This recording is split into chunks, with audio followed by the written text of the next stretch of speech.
Bom, terceira dica para a construção da sua estratégia de comunicação aplicada à carreira contemporânea, da advocacia contemporânea. Escolha corretamente a meta de comunicação. Todo mundo, quando está interagindo com uma pessoa, quando está construindo uma relação de comunicação com alguém, tem um interesse.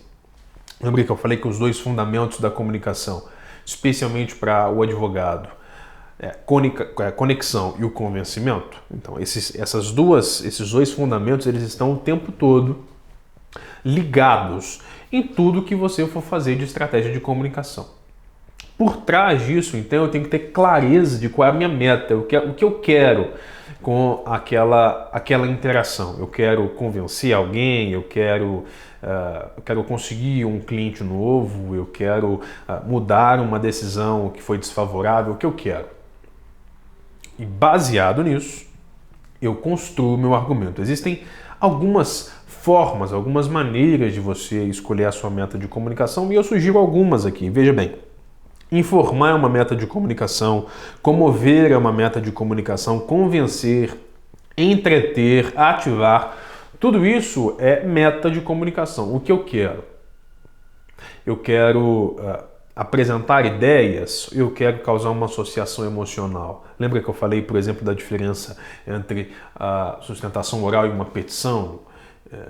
Eu tenho metas de comunicação diferentes para esses veículos. E aqui tem um conceito interessante, que é o conceito de transmídia, que eu quero encorajar você também a pensar nisso. O bom comunicador é aquele que explora o potencial máximo de cada plataforma de comunicação.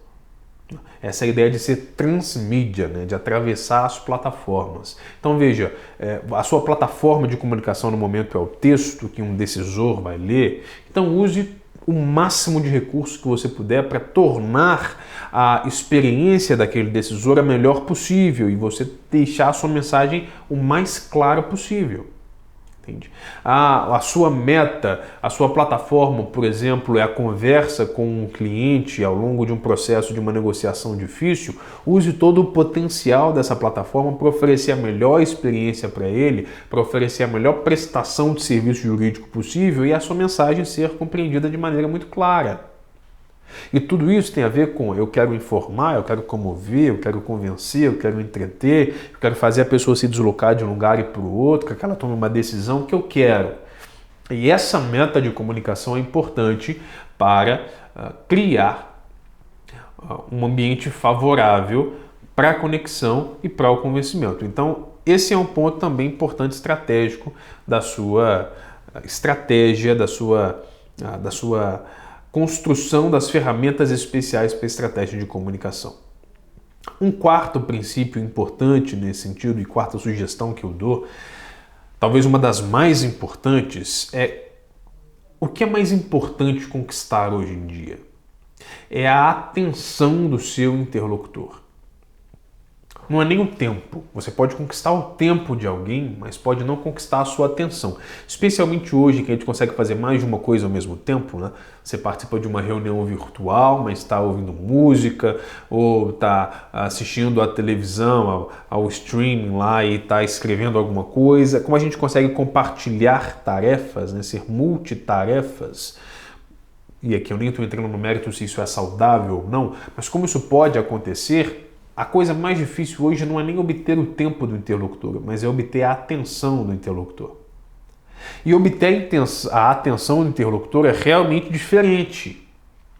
E qual que é a importância disso? Nós estamos colocados hoje num ambiente de múltiplos estímulos.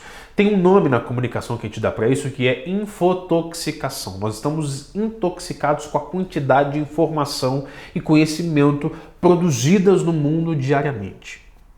Isso conduz o seu interlocutor a uma coisa chamada fadiga cognitiva precoce. É um cansaço imediato que ele tem com o seu conteúdo em contato com você. Um exemplo prático para a gente perceber isso é, imagine só você num restaurante cujo cardápio é muito grande e tem muitas opções, tanto de texto quanto das imagens dos pratos, e à medida que você vai passando, você se perde de tanta informação e não consegue decidir. a sensação que você tem é a de uma fadiga cognitiva precoce. É tanta informação que está sendo disparada para você que você tem um estresse e não consegue tomar uma decisão no tempo que você acharia oportuno, que normalmente você tomaria. Então é justamente por conta desse excesso de informação, por conta desse excesso de estímulos, que nós precisamos afinar melhor as coisas e entregar aquilo que o interlocutor realmente necessita. Eu não posso entregar menos do que ele precisa, nem entregar mais do que ele precisa. Eu preciso respeitar a atenção e o tempo do meu interlocutor, entregando um produto, um serviço sob medida. Aí veja o que escreveu Herbert Simon, um economista e cientista político e também psicólogo norte-americano, que diz que a riqueza de informação cria pobreza de atenção e, com ela, a necessidade de alocar a atenção de maneira eficiente em meio à abundância de fontes de informação disponíveis. Então, como tem tanta informação no mundo, tanta conversa para acontecer, tem tanta coisa rolando ao mesmo tempo, o que é necessário que eu e você façamos enquanto profissionais? Que a gente respeite o tempo do interlocutor e ofereça para ele uma solução sob medida. Num período como o nosso, eu encorajo você a ser um profissional cujo paradigma é o tailor-made. O que é o tailor-made? É o prestador de serviços que entrega um serviço sob medida. A ideia do alfaiate, né? Tem até um paradigma, sobretudo no universo das vendas, mas que pode ser muito útil para a sua atividade, de que o profissional deste século, o profissional do século XXI, precisa ser médico e alfaiate. Ele precisa ser médico no sentido de alguém que investiga, que pesquisa, que pergunta, que faz diagnóstico, né? Antes de oferecer qualquer solução. Ele pergunta, ele escuta, ele quer entender, e por isso essa metáfora do médico, né, para apontar para o caráter consultivo da atividade de um profissional, prestador de serviço do século XXI, e por outro lado ele precisa ser como um alfaiate, ele precisa ser como um tailor-made, né, como alguém que faz tudo sob medida. Você pode comprar uma roupa maior que você, uma roupa menor que você, mas você pode fazer uma sob medida, e tudo que é sob medida é melhor. Então o profissional contemporâneo precisa buscar também essa prestação de serviço que seja sob medida para o seu interlocutor. Tudo isso é um esforço no sentido de respeitar o tempo do interlocutor e conquistar a atenção dele, porque depois que você conquista isso, você fideliza aquele interlocutor, seja o cliente, seja o decisor, seja quem for. Então essa é uma estratégia importante de comunicação. Quinta sugestão para te ajudar a construir a sua estratégia de comunicação para a advocacia contemporânea. Sempre que você estiver em contato com o seu interlocutor, faça referência ao mundo dele. Fale na linguagem do seu interlocutor. Afinal de contas, comunicar é tornar comum. Se você se lembrar dessa enquete, dessa pesquisa que eu mostrei, da The Economist, você vai ver que 9% dos respondentes disseram que a principal causa de ruído na comunicação era o uso de uma linguagem comum para eles. E isso faz toda a diferença, porque se você não consegue falar na linguagem do seu interlocutor, você não consegue nem conectar-se com ele, nem convencê-lo. Isso é útil para qualquer ponta do seu trabalho. Se você estiver trabalhando agora de maneira mais exaustiva em prospectar clientes, você não vai conseguir se conectar e convencê-lo se estiver conversando sem fazer referência ao mundo do seu interlocutor. Então veja, se você, por exemplo, tem atuado num segmento específico, numa indústria específica, é importante que você fale na linguagem do seu interlocutor. Dou um exemplo. Uma indústria que eu trabalho com muita frequência é a indústria de seguros. A indústria de seguros tem passado ao longo dos últimos 2 anos por mudanças substanciais que não experimentava há décadas. E muitas dessas mudanças são de normativas, são mudanças em legislação, de modo que o direito securitário tem ganhado um espaço cada vez mais proeminente. E eu que trabalho na articulação entre equipes comerciais e seguradoras, por exemplo, quando estou conversando com o jurídico das seguradoras, eu percebo um grande esforço atual das seguradoras em falar dessas questões regulamentares, de normas e etc., numa linguagem que seja comum para os interlocutores, que naquele caso são as pessoas do mercado. Então, esse é um esforço que a gente precisa fazer, porque à medida que a gente vai praticando a mesma atividade, a mesma linguagem, com as mesmas pessoas, né, que trabalham no mesmo universo, a tendência é que a gente só converse numa língua técnica. E esta língua técnica, ela pode ser muito útil para algumas questões específicas, mas ela pode ser desastrosa para outras. Eu dou outro exemplo. Latim. O latim é usado por muitos advogados e advogadas como um penduricalho.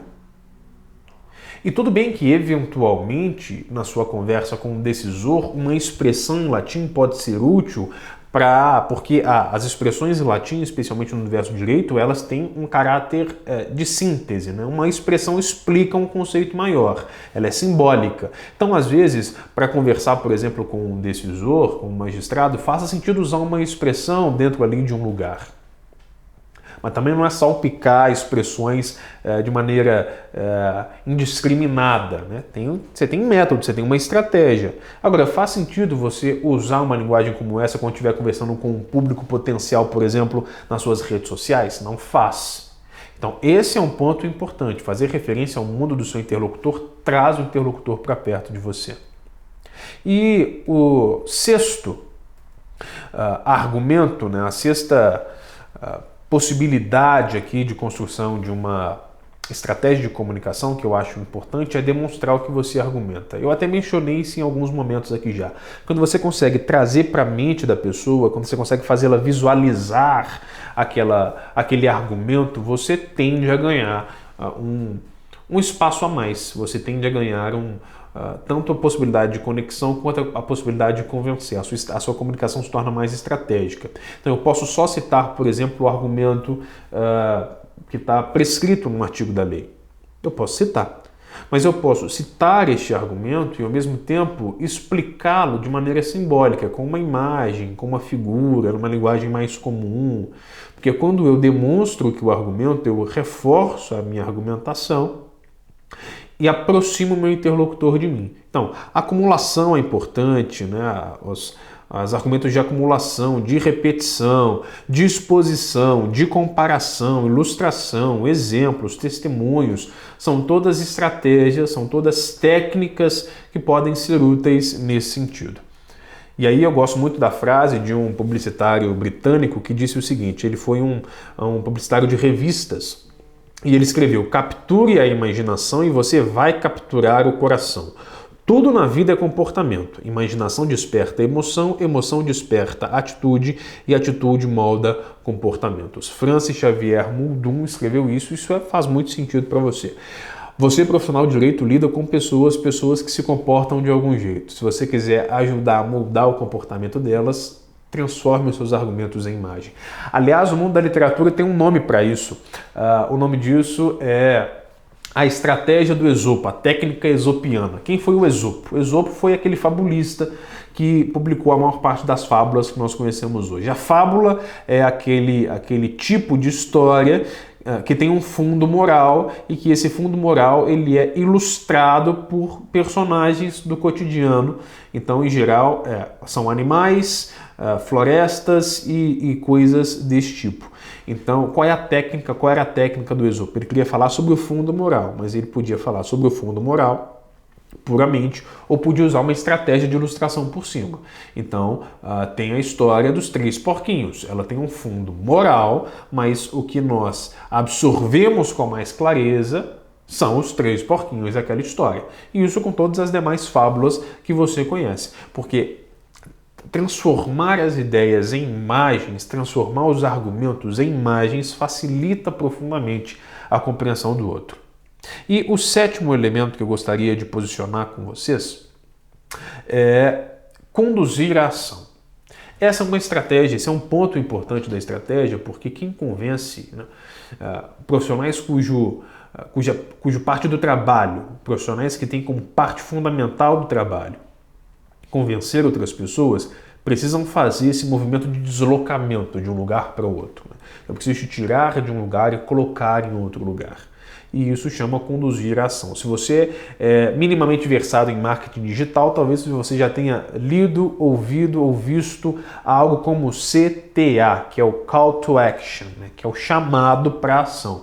Essa ideia não nasceu no marketing digital, não nasceu com redes sociais, é uma estratégia, uma ferramenta de comunicação já de muitas décadas atrás, que é você envolver o seu interlocutor num processo em que ele é conduzido a tomar alguma decisão, seja para decidir favoravelmente, seja para poder levar um prazo adiante, seja para poder convencer um cliente. Então você pode usar os desejos humanos como elementos para conduzir a ação.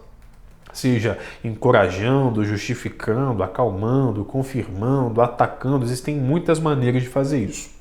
E isso é importante para poder formatar a sua estratégia de comunicação. Isso tudo, eu repito, tem a ver com o tempo em que nós vivemos. Um tempo em que o modelo é o transacional. Todo mundo fala, todo mundo reage, todo mundo tem réplica, tréplica.